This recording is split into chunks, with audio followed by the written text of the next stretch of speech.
Alright, so the watch I'm basically reviewing is the Pagani Design 1661. This is the one that I've been wearing for a long time. But basically, it's like if you just want that upfront conclusions, basically for anyone who likes the look of a Rolex Submariner but doesn't want to actually, pay the outrageous amount for that. But this watch is actually pretty well built and it lasts a long time, at least, from my experience, right? So basically, I've basically worn an Apple Watch for about a year now, right? It's the one with like the orange strap from the Apple Watch Ultra. It doesn't like look really good.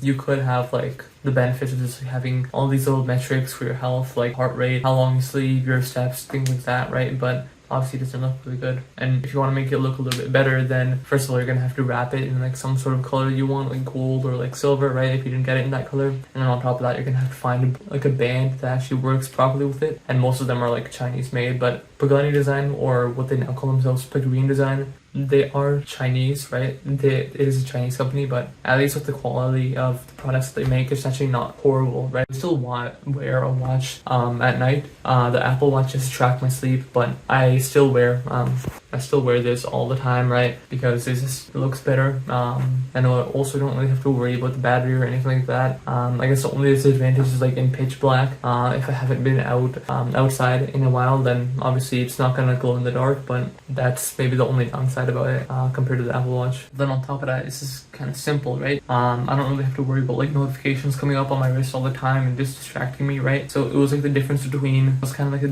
having no focus and health metrics, or focus but no health metrics. So to me, focus is actually better because I want to be actually doing something. So that trade-off was kind of okay, right? Just wear this, it's simple, right? It looks good. But on top of that, I can just wear the Apple Watch at night. It looks amazing. Like, many people have thought it was an actual Rolex, but obviously when I tell them like I'm still like young, right, I can't actually afford that Rolex, just not yet, right? It looks amazing. It has a ceramic bezel, so it's not going to scratch easy. It has a sapphire glass, so that doesn't scratch easy either. It has a magnifying glass, which I don't really like how zoomed in it is, but it is there. It has an O-ring on the crown to make sure that like the water doesn't get in, and also you can screw in the crown so that water like has even less chance to actually get in, and that's why it's rated to 10 bar for water resistance, or 100 meters. You can withstand like a lot of water. There's shots right here of just it being underwater, like you can submerge it, right? I wouldn't suggest to like be underwater with it for a long amount of time, but it definitely would be okay to do that. But worst case scenario, you can just buy another watch. It's not like it's a very expensive watch, right?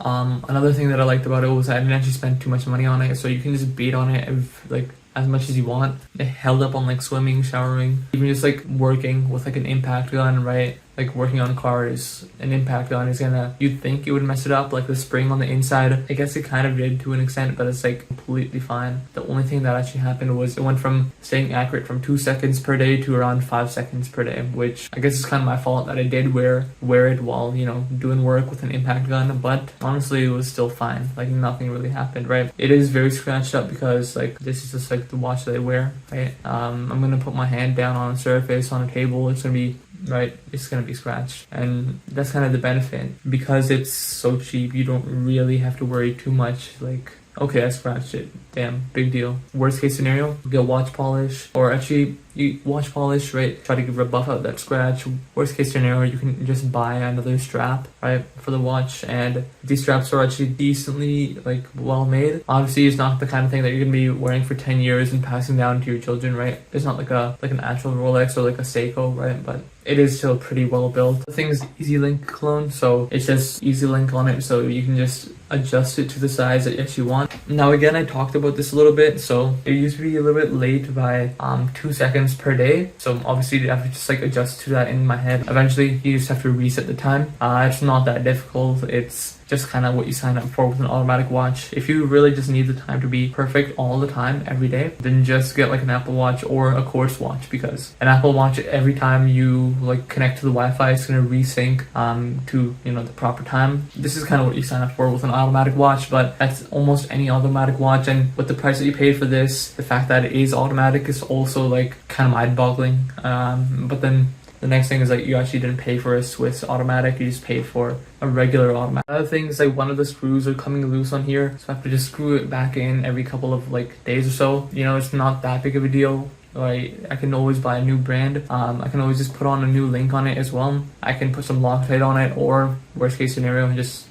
buy that new band. Or even if it was like sake of this band and I wanted like that two-tone version where it's like silver on the outside, gold on the inside, just buy that as well, right? It's kind of like a Honda Civic where the parts are so readily available. The Honda Civic is actually built well, right? And if something were to go wrong, you can always just like put whatever you want in it, right? It doesn't have to like, you know, be such a shock to like replace something in it, right? Another thing was like the magnification. It's a little bit too much. Like compared to an actual Rolex, like my friend, he actually does have a Rolex, like the two-tone Submariner, right? I compared it with him. The second hand is a little bit thicker on this, and the magnification is a lot more. Another one is the color of the blue is a bit too bright, but like it does match like this t-shirt and like all the other clothes that I wear, so it's not really too big of a deal. Another thing is like the sunburst. It doesn't look too great in like normal light, but like if the sun is shining into it, it looks amazing, right? But like with like actual Rolex in any light, it'll look amazing. But like it still looks alright.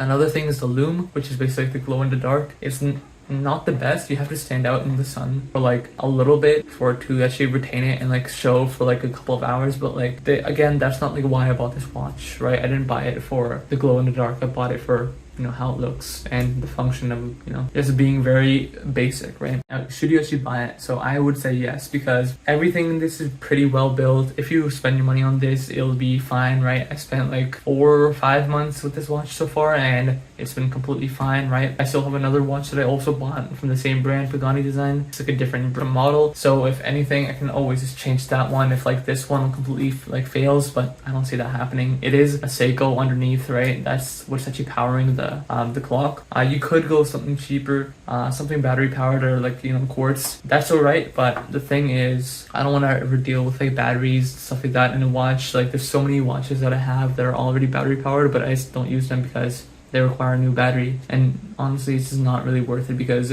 once it dies and I basically just like throw out the watch. I don't actually ever use it again. With an automatic, it's not like that. I just have to shake the watch a little bit and put it back on, set the time, that's it. I think the only reason why you shouldn't buy this is if you have ethics issues like about just buying like a fake Rolex. Not really even fake Rolex, it's not even a Rolex. It just looks like one. But we're not even like, we're buying it for ourselves. We're not trying to resell it or make it look like a Rolex, right? We're just buying a watch and it's just like a different brand. It's just like making the point of like having something that looks kind of like Gucci, but then it's not actually Gucci, and then like there's an ethics issue there somehow. I don't really see that. I guess if you don't like homage watches, or if you just really like don't like the idea of this, then like simply don't buy it. But like I like the look of it and it's basic, you know, keeps me productive, so that's just what I'm gonna do, right?